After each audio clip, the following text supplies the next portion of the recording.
Hello friends, welcome to my YouTube channel. Today we are going to do another topic of chapter 4 carbon and its compound of class 10. आज का हमारा topic है chemical properties of carbon compounds. Carbon के compound में उनकी chemical properties क्या क्या होती है. तो चलिए स्टार्ट करते हैं आगे पढ़ना. देखिए सबसे पहले आज हम जानने वाले कंबंशन के बारे में. कंबंशन होता क्या है?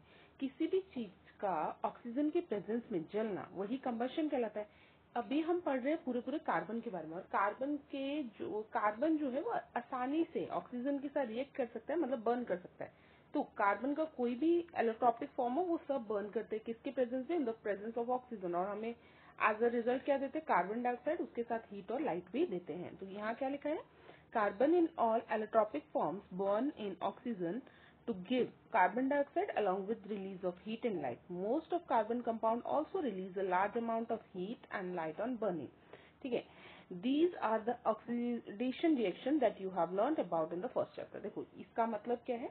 अभी जो मैंने समझाया कि कोई भी कार्बन कंपाउंड है तो वो क्या करता है? ऑक्सीजन के प्रेजेंस में अपने आप को बर्न करता है. बर्न करके क्या बनाता है? कार्बन डाइऑक्साइड और हीट और लाइट. कई सारे ऐसे भी होते हैं जो बहुत लार्ज अमाउंट में लाइट को या फिर हीट को प्रोड्यूस करते हैं. ये जो रिएक्शन होता है, देखो एडिशन ऑफ ऑक्सीजन हमने सबसे पहले चैप्टर में पढ़ा था. क्या कहलाता है? Addition of oxygen is known as oxidation reaction. तो यहाँ पे क्या हो रहा है? ये एक ऑक्सीडेशन रिएक्शन ही है. ओके, आइए आगे देखते हैं. आगे हमारे पास एनसीईआरटी में दो एक्टिविटीज है. आइए देखते हैं. पहले हम एक्टिविटीज 4.3 पढ़ते हैं. क्या है इसको? सबसे पहले तो प्रेजेंस ऑफ टीचर की प्रेजेंस में ही करना है. ठीक है. आपको क्या करना है? कुछ कार्बन कंपाउंड लीजिए जैसे कि नैप्थलीन, कैम्फर या फिर अल्कोहल. इनको क्या करिए? स्पैचुला में लेके एक एक करके उसे बर्न करिए. आप क्या देखेंगे कि उसका फ्लेम का कैसा नेचर है और स्मोक कैसा प्रोड्यूस कर रहा है, ये आपको देखना है. ठीक है. उसके बाद एक मेटल प्लेट रखिए, उसमें ऑब्जर्व करिए कुछ आपको डिपोजिट, जैसे ये ऊपर ये अगर आग जल रही है तो उसके ऊपर एक प्लेट रख के देखिए यहाँ कुछ जमा हो रहा है, जैसे हम काजल बनाते हैं, आपको पता हो तो. उसके बाद क्या एक्टिविटी 4.4 क्या कहती है? Light a Bunsen burner and adjust the air hole at the base to get different types of flames presence in the presence of the smoke.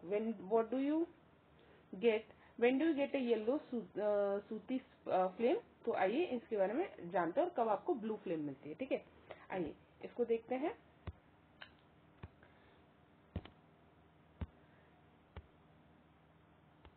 देखिए सेचुरेटेड जो हाइड्रोकार्बन होंगे ना वो जनरली कैसे क्लीन फ्यूल देते हैं, जबकि अनसेचुरेटेड कंपाउंड्स क्या देंगे? येलो फ्लेम देंगे जिसमें बहुत सारा ब्लैक स्मोक होगा. देखो जब आप घर में गैस चलाते हैं उसमें कोई स्मोक नहीं होता है, देखा है. लेकिन वहीं पे छत पे जब चूल्हा जलता है, आपके घर के बाहर जब चूल्हा जलाया जाता है, उसमें आप देखते हो बहुत सारा काला धुआं भी उठ रहा होता है. मतलब उसके ऊपर जो बर्तन रखते हैं वो काले हो जाते हैं. वो इसका वो दिखाता है कि वो क्या है? अनसेचुरेटेड हमारा कार्बन है, जबकि हम घर में जो गैस स्टोव जला रहे हैं वो एक सेचुरेटेड है. ठीक है. उसके अलावा दिस रिजल्ट इन सूती deposit on the metal plate in activity 4.3. अगर देखो आप कोई भी अनसेचुरेटेड कार्बन कंपाउंड को जलाएंगे तो जैसे कि आपने 4.3 में जो भी देखा उसकी वजह से आपको क्या मिलेगा? मेटल प्लेट पे क्या होगा? आप एक काली सी परत जमती हुई ऑब्जर्व करेंगे. क्या है? हावर अगर आप क्या कर देंगे? अगर आप जो ऑक्सीजन है उसकी सप्लाई को, एयर सप्लाई को कम कर देंगे, तब भी आपका क्या होगा? हाइड्रोकार्बन जो सेचुरेटेड हाइड्रोकार्बन वो भी कैसे जलेगा? सूती फ्लेम के साथ जलेगा. मतलब उसमें भी आपको ब्लैक कलर का धुआं दिखेगा. उसके साथ साथ अगर आप गैस या कैरोसिन लेते हैं, उस स्टोव को जलाते हैं, तो इनलेट में क्या होता है? एयर वहाँ पे इनलेट्स होती है, मतलब जगह होती है जहाँ से एयर जाए ताकि सफिशिएंट ऑक्सीजन रिच मिक्सचर मिले. और वो क्या है? एयर जो मिले वो ऑक्सीजन रिच हो और साथ साथ जो बर्निंग हो वो क्लीन ब्लू फ्लेम दे. ब्लू फ्लेम कब मिलती है आपको? जब कोई भी आपकी फ्यूल जो है वो अगर क्लीन है तो वो ब्लू फ्लेम देगी, अगर वो क्लीन नहीं है तो वो येलो फ्लेम देगी. ठीक है. If you observe the bottom of the cooking vessel getting blackened, it means that the air holes are blocked. अभी हमने जाना था चूल्हे पे जब हम खाना बनाते हैं तो हमारे बर्तन काले पड़ जाते हैं. सिमिलरली अगर गैस स्टोव पे या गैस पे भी खाना बना रहे हो वो काला पड़ रहा है, मतलब आपके जो होल्स है वो ब्लॉक हो रखे हैं. और ब्लॉक हो रखे हैं इसी वजह से ये बर्निंग पूरी नहीं हो रही, तो इसीलिए आपको क्या मिलेगा? ब्लैक डिपोजिट वहां मिलेगा, है ना. And fuel is getting wasted, इससे आपका फ्यूल भी क्या होता है, खराब हो रहा होता है। उसके अलावा फ्यूल जैसे कि आपका कोल, पेट्रोलियम, ये क्या होते हैं, इनमें क्या होता है, कुछ अमाउंट में नाइट्रोजन, सल्फर भी होता है, और इनका कंबशन क्या करता है, फॉर्मेशन करता है ऑक्साइड्स ऑफ सल्फर या नाइट्रोजन, जो कि क्या है, मेजर पॉल्यूटेंट्स है हमारे एनवायरमेंट के। एनवायरमेंट के पॉल्यूटेंट्स क्या होंगे, जो हमारे फ्यूल पाए जाते हैं उसमें क्या है, सल्फर और नाइट्रोजन है। सल्फर और नाइट्रोजन होने की वजह से जब जलते हैं तो ऑक्साइड्स ऑफ नाइट्रोजन और ऑक्साइड्स ऑफ सल्फर बनाते हैं, जिसकी जो क्या है, आपके एनवायरमेंट पॉल्यूटेंट्स हैं। ठीक है, होप आपको इतना समझ आया होगा। ठीक है, नेक्स्ट देखो, हमारे एनसीईआरटी में एक ब्लॉक था डू यू नो का।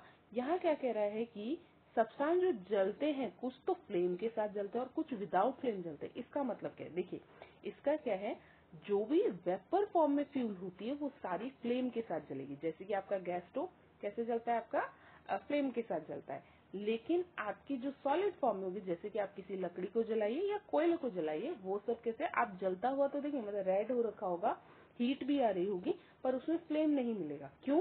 क्योंकि स्टार्टिंग में उसमें फ्लेम होता है, जैसे उसका जो वेपर फॉर्म है वो उड़ जाता है, तो उसके बाद जो कोल है या फिर आपका वुड है, वो क्या होगा, फिर बिना फ्लेम के वो जलता रहेगा। ठीक है, यहाँ पढ़ते हैं, यहाँ देख क्या रहा है कि आपने कभी ऑब्जर्व करा है कोल या फायरवुड को जलते हुए? अगर नहीं तो क्या करें, नेक्स्ट टाइम आप करें, अगर आपको कोई चांस मिलता है तो उसको देखिए, गौर से देखिए, वुड, कोल, ये जब जलते हैं आप क्या देखेंगे कि कैंडल और एलपीजी जब भी जलते हैं या गैस स्टोव जलता है तो ये क्या देते हैं, फ्लेम देते हैं। जबकि आपका कोल, चारकोल या अंगीठी में जब जलते हैं, ये क्या देते हैं, सिर्फ रेड कलर का ग्लो कर रहा होता है और हीट दे रहा होता है, लेकिन वहां पे हीट में क्या नहीं होता, फ्लेम नहीं होता। क्योंकि फ्लेम तभी बनता है जब गैसियस सब्सटेंस को हम बर्न करते हैं, और जब वुड और चारकोल अंगीठी में जलता है या उसको जलाते हैं तो वॉलेटाइल सब्सटेंस प्रेजेंट होता है, वो वेपराइज हो जाता है पहले ही, और वो स्टार्टिंग में इसलिए फ्लेम देता है। ठीक है, ये जो दिखता है लुमिनियस फ्लेम जो होता है, ये कब दिखता है आपको, when the atoms of gaseous substance are heated. जो गैसियस सब्सटेंस है, अगर उनका एटम हीट होगा तो आपको क्या मिलेगा, फ्लेम मिलेगा और ग्लो करेगा। कलर क्या करता है, produced by each element is the characteristic property of that element. Colour उसके कैरेक्टरिस्टिक प्रॉपर्टी पे ही डिपेंड करता है।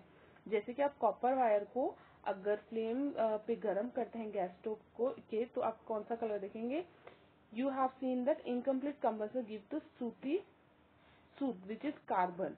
On this basis what will you attribute to the yellow of the candle flame? देखो, जब कोई भी चीज पूरी तरीके से जल जाती है तो वो ब्लू कलर देगी, जब वो जल रही है पर कुछ उसमें इम्प्योरिटीज भी है तो वो देगी येलो, पर अगर बहुत ज्यादा उसमें अनसेचुरेटेड तो वहां आपको ब्लैक कलर का सूत, मतलब वो जो ब्लैक परत बनाएगी वो चीज मिलती है। ठीक है, एक और हमारा डू यू नो का है कि आपने सिक्स और एट में भी पढ़ा ही होगा कि आपका कोल का फॉर्मेशन कैसा होता है। देखो, बहुत साल पहले क्या हुआ था, अचानक से जो एनिमल्स थे, प्लांट्स थे, वो क्या है, जमीन के नीचे दब गए, और टाइम के साथ नीचे हाई प्रेशर और हीट होने की वजह से वो क्या हो गए, धीरे धीरे पेट्रोलियम और कोल में चेंज हो गए। तो इसमें क्या है, एक बार डिटेल पढ़ लेते हैं, इसका क्वेश्चन आ सकता है जरूर कि पेट्रोल और कोल ये क्या है, बने कैसे हैं, बायोमास से बने हैं, जो क्या है वो वेरियस बायोलॉजिकल और जियोलॉजिकल प्रोसेस से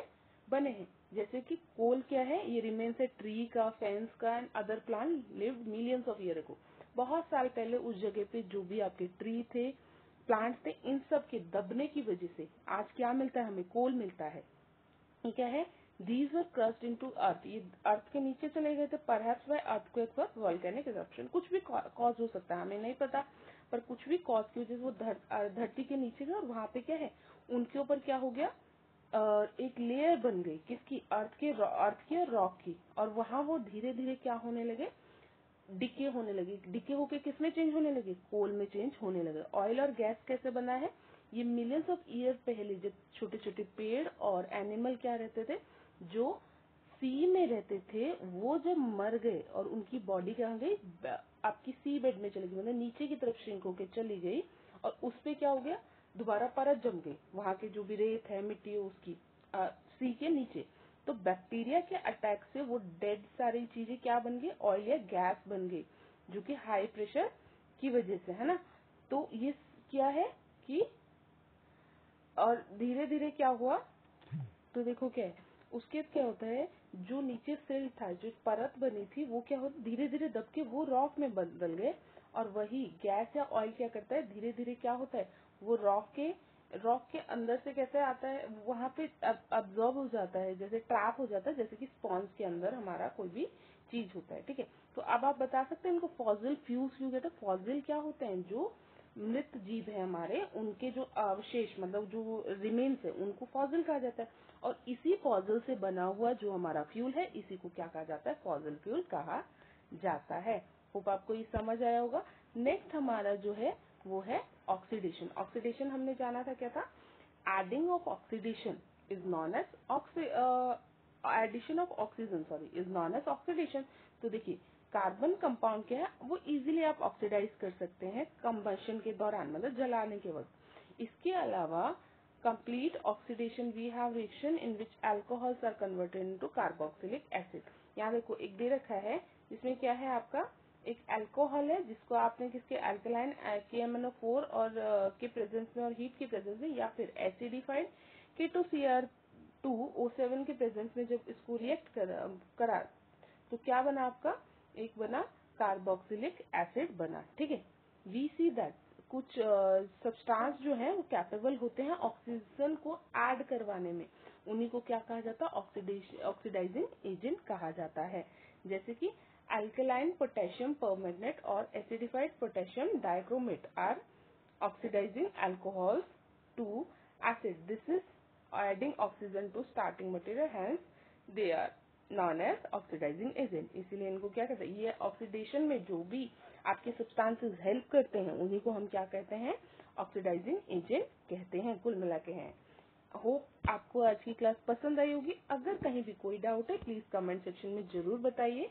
if you like our class, please don't forget to like, share and subscribe. Thank you for watching.